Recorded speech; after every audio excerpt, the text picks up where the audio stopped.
Right, this train disaster is a great example of how quite basic physics is used in all kinds of different careers. So here we've got investigators trying to work out what actually happened in the crash. I'm sure they knew the law of conservation of momentum off by heart from their school days. In an isolated system, the total momentum after collision equals the total momentum before the collision.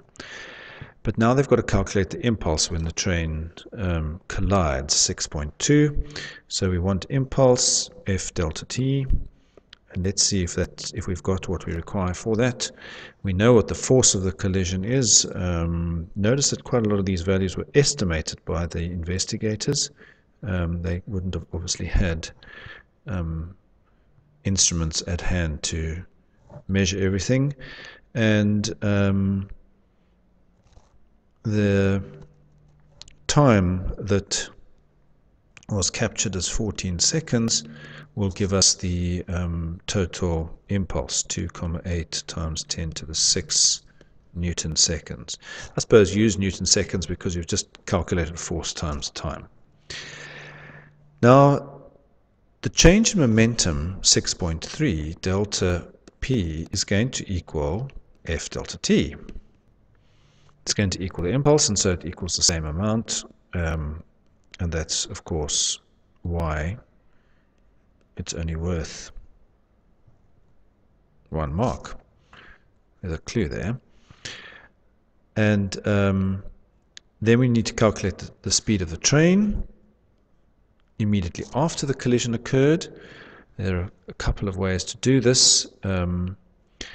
We know that the train was traveling at 23 meters per second already, and so what we can do is we can see what its change in velocity is.